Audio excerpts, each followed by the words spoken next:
नमस्कार दोस्तों, मैं तुषार जैन, सीएफओ और रिसर्च हेड जेस्टो मनी गुरु और तुषार ग्लोबल सर्विसेज .com की तरफ से आपका स्वागत करता हूँ। आज 9 जनवरी सन 2026।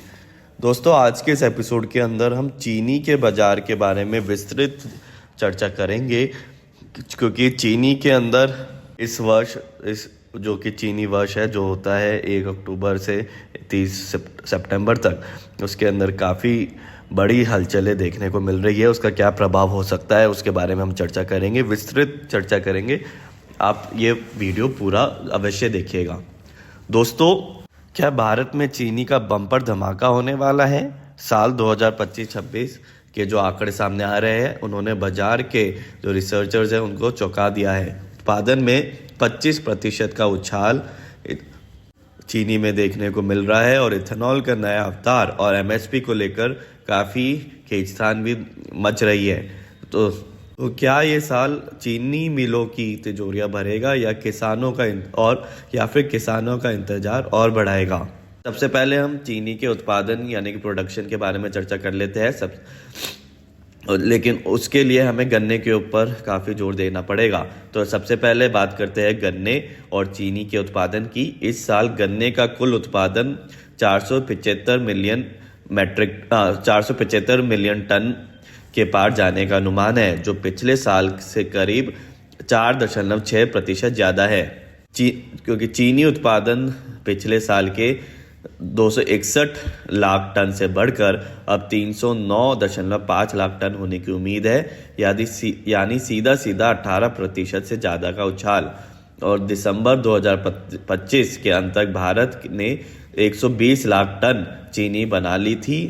इसमें महाराष्ट्र में तो रिकवरी इतनी शानदार है कि उत्पादन 3 मिलियन टन से उछलकर 4.86 मिलियन टन पहुंच गया है। यदि हम स्टेट वाइज परफॉर्मेंस की बात करें तो महाराष्ट्र के अंदर उत्पादन में सबसे आगे है। यहाँ गन्ने की बेहतर उपलब्धता के कारण उत्पादन 3 मिलियन टन से बढ़कर, जैसे कि अभी हमने चर्चा करी, हो गया है 3 मिलियन टन से बढ़कर 4.86 मिलियन टन हो गया है। वही हम उत्तर प्रदेश की बात करें तो वहाँ पे उत्पादन स्थिर बना हुआ है। और कर्नाटक की बात करें तो यहाँ भी अच्छी वृद्धि दर्ज की गई है, जिससे कुल राष्ट्रीय उत्पादन में मजबूती मिली है। ये तो था प्रोडक्शन यानी कि सप्लाई की बात। और हम यदि डोमेस्टिक यानी कि घरेलू मांग की बात करें तो भारत की घरेलू चीनी की खपत लगभग 285 से 290 लाख टन रहने का अनुमान है।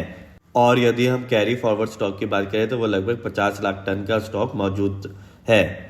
तो अगर हम सप्लाई और डिमांड को कंपेयर करें तो सप्लाई, जो कि कुल मिलाकर 360 लाख टन होने की संभावना है, और घरेलू मांग लगभग 285 से 290 की रहने की संभावनाएं है। तो यदि हम 290 भी लेके चले तो लगभग 70 लाख टन का एक्सेस स्टॉक रहने की संभावनाएं अभी तक के डाटा के अकॉर्डिंग नजर आ रही है। अब जो 70 लाख टन है उसमें से लगभग 34 लाख टन चीनी को इथेनॉल बनाने के लिए इस्तेमाल किए जाने का भी अनुमान है, क्योंकि चीनी से इथेनॉल बनने की जो पाबंदियां थी वो हट चुकी है, जिससे मिलों के पास कैश जल्दी भी आ सकता है। इसी के साथ ही इथेनॉल के लिए एनसीडीसी के जरिए 20,000 करोड़ का फंड और इथेनॉल प्लांट के लिए ब्याज में भारी छूट भी दी जा रही है, सब्सिडीज दी जा रही है। साथ में गुड़ यानी कि मोलासेस, जो कि इथेनॉल प्रोडक्शन का रॉ मटेरियल होता है, उस पर जीएसटी 28% से घटाकर सिर्फ 5% भी कर दी गई है, जिससे इथेनॉल प्रोडक्शन को भी सपोर्ट और प्रोत्साहन दिया जा रहा है। और तो 34-35 लाख टन लगभग चीनी इथेनॉल बनने में डाइवर्ट किया जा सकता है। अब बचता है लगभग 35 लाख टन चीनी, जिसके पास ऑप्शन है हमें एक्सपोर्ट करने का। तो दुनिया की नजरें भारत पर है और सरकार ने 15 लाख टन निर्यात की खिड़की खोल भी दी है। अगर ग्लोबल कीमतें बढ़ती है तो इंडियन चीनी भी अट्रैक्टिव हो सकती है एक्सपोर्ट के लिए। तो दोस्तों, कुल मिलाकर बात यह है कि चीनी का प्रोडक्शन इस साल ज़्यादा होने की संभावना है, तो उससे उसके भावों पे भी असर पड़ने की पूरी संभावनाएं बन रही है। और अब हम बात करेंगे कि एक्सपोर्ट के लिए, चीनी के एक्सपोर्ट के लिए, साथ ही इथेनॉल के एक्सपोर्ट के लिए। और हम ये भी बात करेंगे कि इथेनॉल प्रोडक्शन में, क्योंकि फिलहाल चीनी ही केवल एक विकल्प नहीं है। अब राइस, मक्का और अन्य पदार्थ भी इथेनॉल प्रोडक्शन के अंदर यूज होते हैं। तो क्या उनके भाव चीनी के मोलासेस से कम है या फिर ज़्यादा है? क्या इथेनॉल यदि हम मक्का से बनाते हैं या फिर चावल से बनाते हैं या अन्य पदार्थ से बनाते हैं तो सस्ता पड़ता है चीनी के मुकाबले या फिर महंगा? क्योंकि जब तक चीनी से बनी हुई इथेनॉल सस्ती नहीं होगी तब तक उसके ऊपर उसकी डिमांड बढ़कर नहीं आएगी। क्योंकि यदि हम इथेनॉल की मात्रा और इसके ऊपर भी चर्चा करें तो 1 टन गन्ने के रस से लगभग 70 से 75 लीटर इथेनॉल निकलता है। वही 1 टन बी हैवी मोलासेस की यदि हम बात करें तो बी हैवी मोलासेस होता है जिसमें से कुछ चीनी निकालते हैं, बाकी इथेनॉल के अंदर गन्ने के रस से कुछ चीनी निकलती है, बाकी इथेनॉल बनता है। उससे 1 टन बी हैवी मोलासेस से लगभग 280 से 320 लीटर इथेनॉल निकलता है। वही यदि हम कॉर्न यानी कि मक्का के बारे में बात करें तो 1 टन मक्का से 380 से 400 लीटर इथेनॉल निकलता है। और वही यदि हम टूटे चावल की बात करें तो 1 टन टूटे चावल से 430 से लेकर 450 लीटर इथेनॉल निकलता है। तो दोस्तों हम बात तो कर रहे हैं कि इथेनॉल के अंदर कंजम्पशन हो जाएगा, लेकिन क्या इथेनॉल बाइंग कंपनीज के लिए और इथेनॉल बनाने वाली कंपनियों के लिए गन्ना का रस या फिर बी हैवी मोलासेस जो कि गन्ने का ही बाय प्रोडक्ट है उससे बनाना इथेनॉल ज़्यादा बेहतर रहेगा या फिर कॉर्न या फिर चावल या फिर अन्य पदार्थों से? इसके बारे में हम चर्चा करेंगे। दोस्तों सबसे पहले हम इथेनॉल की सेलिंग प्राइस यानी कि जो बिकवाली की जो दर है उसके बारे में चर्चा करते हैं, जो कि सरकार खरीदती है और सरकार के ये रेट्स बिल्कुल फिक्स रहते हैं।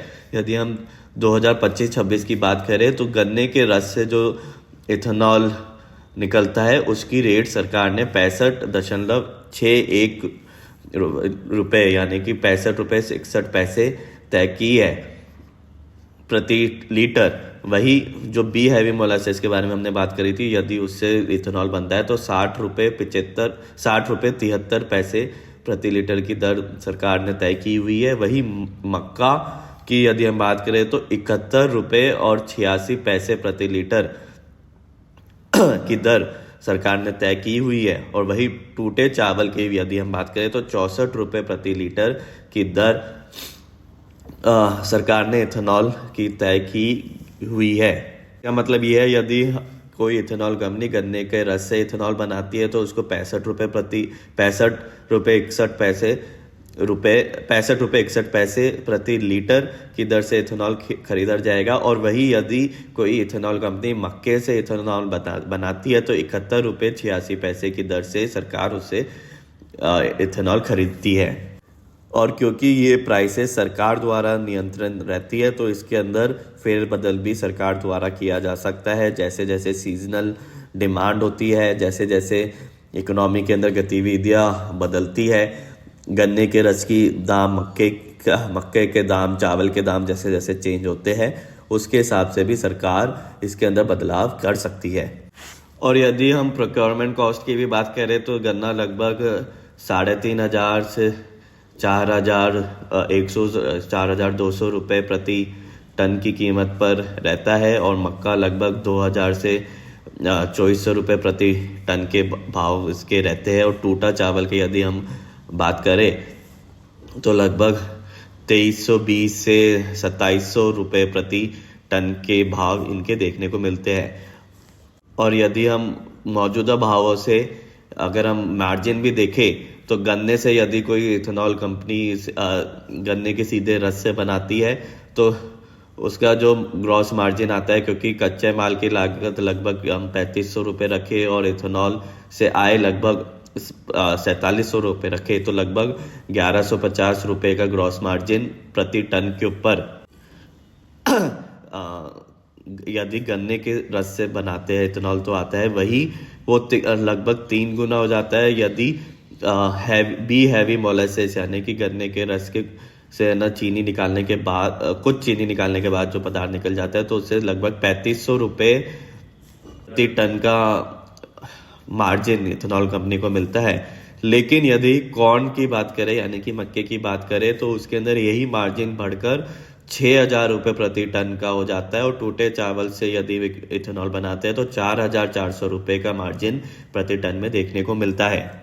तो दोस्तों, जैसे कि हम बात कर रहे थे कि जब चीनी का उत्पादन, गन्ने का उत्पादन ज़्यादा होगा तो इथेनॉल के अंदर ज़्यादा यूज़ उसके अंदर देखने को मिल सकता है। लेकिन क्या इथेनॉल कंपनियां गन्ने के रस से या फिर बी हैवी मोलासिस से इथेनॉल बनाने का प्राथमिकता देगी या फिर कॉर्न यानी कि मक्का और टूटे चावल का? ये भी एक बड़ा प्रश्न है, क्योंकि वही दामों के ऊपर 6,000 रुपये का मार्जिन मक्का से इथेनॉल बनाने में पड़ता है और वही टूटे चावल से 4500 रुपये का। लेकिन जैसे कि हम बात कर रहे थे, इनके ऊपर भी दो बड़े कारण देखने को मिलेंगे, क्योंकि गन्ने का, जैसे कि अभी हमने बात करी है, गन्ने और चीनी के प्रोडक्शन काफ़ी बड़ा है, तो गन्ने के दाम भी जो मौजूदा भाव है उससे यदि गिरते हैं तो जो ग्रॉस मार्जिन है उसके अंदर भी बढ़ोतरी देखने को मिल सकती है। और इसी के साथ ही यदि सरकार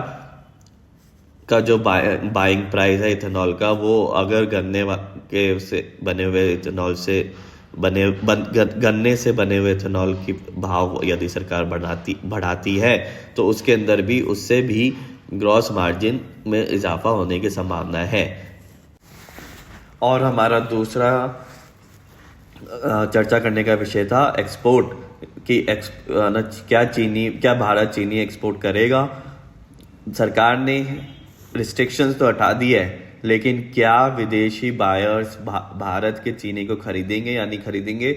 उसके लिए हमें ग्लोबल यानी कि वैश्विक बाजार की जो चीनी की कीमत है उसके ऊपर भी ध्यान देना होगा, क्योंकि यदि हम वैश्विक बाजार के ऊपर नज़र डालें तो लगभग 28 से 32 रुपये प्रति किलो की चीनी जो ग्लोबल मार्केट्स के अंदर उपलब्ध है, और वही यदि हम भारतीय चीनी की बात करें तो वो लगभग 36 से 40 रुपये प्रति किलो की पड़ती है।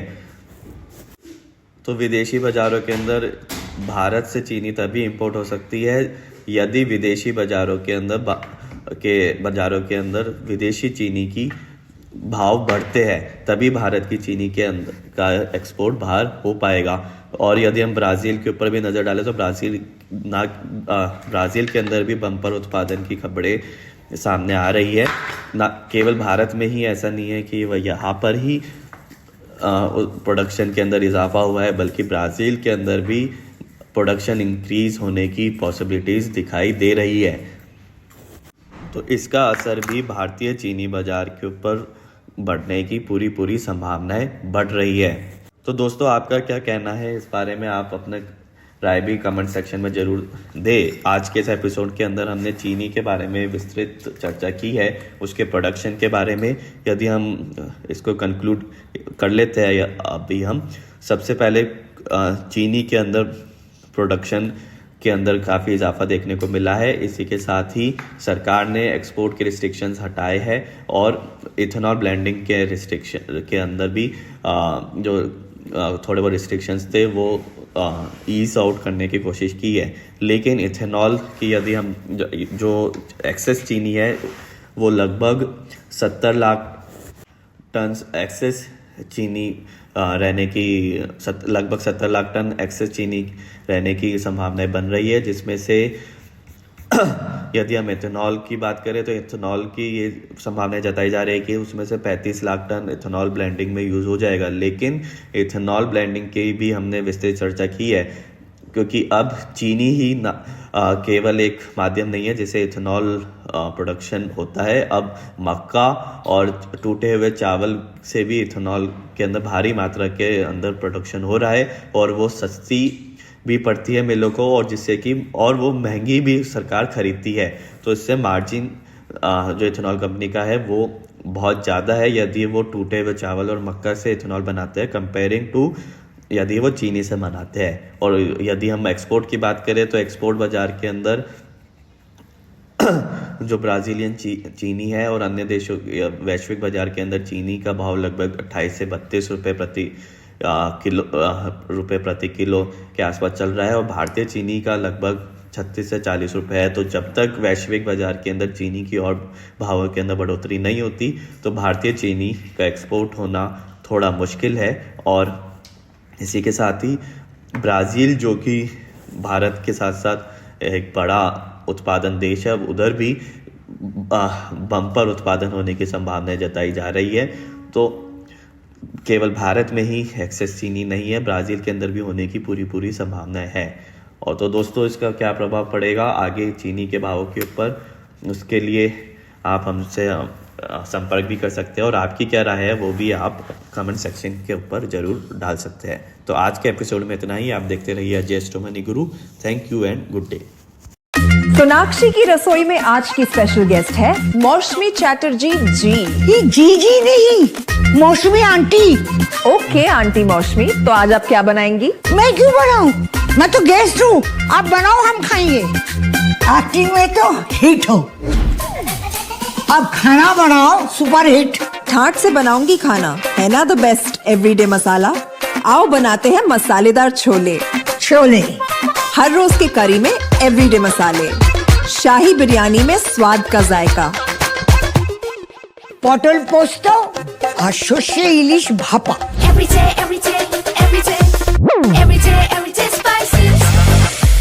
साफ मसाले, खुशबू और प्योर झांझ, टेस्ट से भर दे हर जुबान पे स्वाद। एवरीडे मसाले, देश का स्वाद।